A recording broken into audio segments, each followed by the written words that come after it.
మీ పేరు చెప్పండి ఒకసారి. మీ ఆయన పేరమ్మా? రాములు. ఏం పని చేస్తారమ్మా? కూలి పని చేస్తారా? ఓకే. ఎంతమంది అమ్మా పిల్లలు నీకు? ముగ్గురు పిల్లల. చదువుకుంటున్నారా వాళ్ళు? చదువుకుంటున్నారు. ఓకే. అయితే అమ్మా ఇప్పుడు పోయిన సంవత్సరం జనవరిలో ఏం జరిగిందమ్మా అసలు? ఎట్లా పోయిందమ్మా? మేము మా ఊరు ఖమ్మం, మేము మా ఊరు పండగకి వచ్చాం ఖమ్మం. ఖమ్మానికి అంటే మీ సొంత ఊరు ఎవరమ్మా? ఖమ్మం. ఖమ్మమేనా? ఓకే. ఖమ్మంలో ఉన్నాం. వాళ్ళు కారు వేసుకొని వచ్చారు. ఎవరు?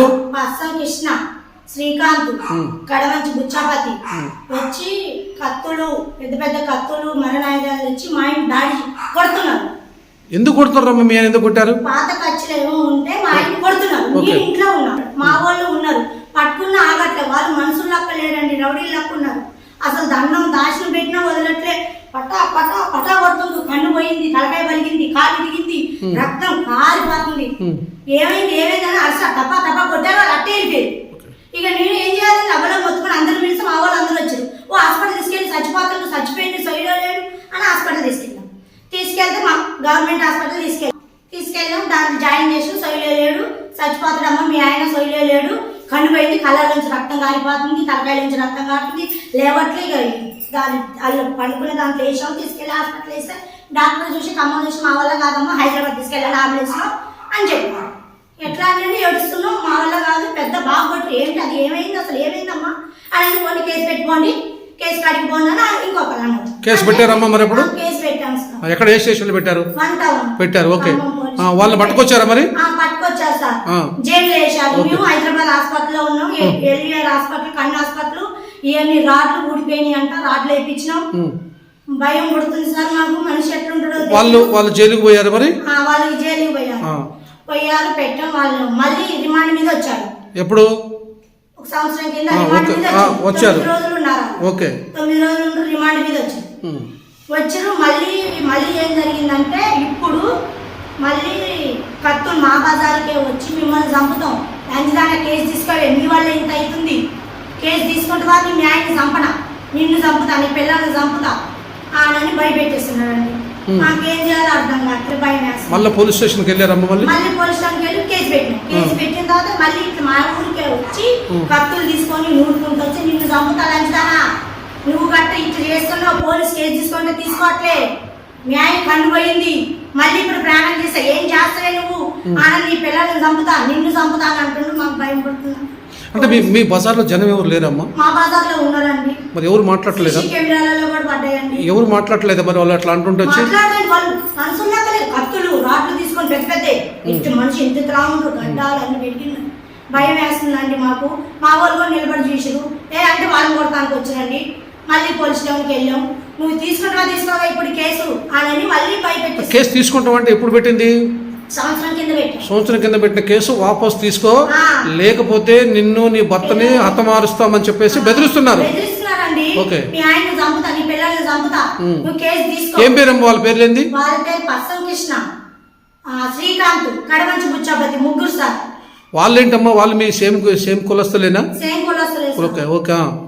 ఇట్లా భయపెట్టిస్తున్నారండి, భయం వేస్తుంది. పోలీసు వాళ్ళు ఏమన్నారమ్మా? పోలీసు వాళ్ళు మేము చూస్తామమ్మా, వాళ్ళ పని చెప్తాం అని వాళ్ళు మాట్లాడారు సార్. మాకు పోలీసు వాళ్ళు మేలు చేయాలి. పోలీసు వారందరికీ నమస్కారం. మేము పేదవాళ్ళం సార్, పని చేసుకుని బతికేవాళ్ళం, మాకేం లేదు. మిమ్మల్ని మీ ఆయన్ని చంపుతాం, 50 లక్షలైనా పెట్టి మేము బయటకు వస్తాం. నీ వాళ్ళు ఏం చేయలేరు, పోలీసులు ఏం చేయలేరు, మీ ఆయన్ని చంపేదే అని ఇట్లా బెదిరిస్తున్నారు సార్. పోలీసు వాళ్ళందరికీ దండం, మాకు న్యాయం జరగాలండి. నా పేరు కొండపల్లి రామప్రసాద్ అండి. ఏ పని చేస్తారు? నేను కూలి పని చేస్తుంటాను. మాది ఖమ్మం పాకపల్లి బజారు. మేము దంగాల వాళ్ళం మేము. అయితే పోయిన సంవత్సరం జనవరిలో పస్తం కృష్ణ, పస్తం శ్రీకాంత్, కడమంచి బుచ్చాపతి వాళ్ళు ముగ్గురు మాకు ఏదో వాళ్ళ కడుపులో నా మీద కుళ్ళు కొత్తరం పెట్టుకొని ఏదో వీడు కూలీ నాలు చేసుకుంటున్నాడు, ఈ నెట్టే ఏదో చేయాలని చెప్పి ఒకరోజు మా ఇంట్లో నేనుంటే ముగ్గురు కారు వేసుకొని వచ్చి కూర్చున్నట్టుగా రాడ్లు కత్తి పెట్టి తలకాయ మీద కొడితే తలకాయ బలిగిపోయింది, కంటి మీద ఒక సుత్తి పెట్టి మనం చీరలక్కడ పెట్టి కొడితే కన్ను మొత్తం బలిగిపోయింది, రాడ్డు పెట్టి దవడ కొడితే దవడ బలిగిపోయింది, ఒక రాయి పెట్టి కొడితే ఇది మొత్తం పళ్ళు ఇరిగిపోయినాయి, 4 పళ్ళు ఊసిపోయినాయండి. అయితే అప్పుడు హాస్పిటల్కి తీసుకుపోయాను, గవర్నమెంట్ హాస్పిటల్కు. మా అన్నదమ్ములు, నా భార్య, చిన్న పిల్లగాళ్ళు పోతే డాక్టర్ బతకడయ్యా, అందులో ఇదంతా సుఖంగా ఆగిపోతుంది అని చెప్పి ఆ ఎమర్జెన్సీగా ఎల్బీ ప్రసాద్ హాస్పిటల్ తీసుకుపోయారు. తీసుకుపోతే ట్రీట్మెంట్ జరిగింది సార్. జరిగిన తర్వాత 5 నెలలు 6 నెలలు హాస్పిటల్ చుట్టూ తిరిగాను. దగ్గర 30 లక్షల దాకా మా ఆవిడ, మా అన్నదమ్ములు అక్కడ ఇక్కడ వాళ్ళ దగ్గర అడకొచ్చి పెట్టిన తర్వాత మళ్ళీ ఇప్పుడు వాళ్ళు బెయిల్ మీద బయటకు వచ్చారు. అప్పుడు నాకు దెబ్బ తగిలినప్పుడు నా భార్య కేసు పెట్టింది అంటంలో పెద్ద వాళ్ళు పట్టుకొని రిమాండ్ చేశారు. తర్వాత వాళ్ళు డబ్బులు కట్టి, లాయర్లకు వాళ్ళకి డబ్బులు కట్టి బెయిల్ మీద బయటకు వచ్చి మళ్ళీ ఇప్పుడు అదే రాధాంతం మళ్ళీ పెద్ద మీద కత్తులు తీసుకొని నన్ను నా భార్యని బెదిరియటం, మేము చంపుతాం, తలకాయ నరికేస్తాం, లంచం ఉండాలి, కేసు తీసుకో అని ఇక్కడ బుచ్చాపతి, అక్కడ శ్రీకాంత్, కృష్ణ వాళ్ళు పెద్ద పెద్ద కత్తులు తీసుకొని ఇక్కడ ఉన్న బుచ్చాపతి అదే మళ్ళీ బయటకు వచ్చాడు రావాడు, మళ్ళీ వాళ్ళని నరకాలరా అని చెప్పి బుచ్చాపతి చెప్పడం, వాళ్ళు పెద్ద పెద్ద కత్తులు నూరడం సార్. దాని దగ్గర నాకు వీడియో ఫుటేజ్ కూడా ఉంది సార్, అది సేకరించారు. అయితే ఈయన ఇక్కడ పుకారు చేస్తున్నారు. ఈయన కూడా ఇక్కడ 2-3 మా వాళ్ళతో కూడా వాడిని నరుగుతాం మళ్ళీ అని చెప్పి ప్లాన్ చేస్తున్నారండి. మళ్ళీ ఇప్పుడు కొత్త కేసు పెట్టడం జరిగింది. నేను జరిగిన దగ్గర సిఐ గారి దగ్గర పోయాను, కేసు తీసుకున్నారు. వాళ్ళకి తగిన శిక్ష పెట్టాలండి.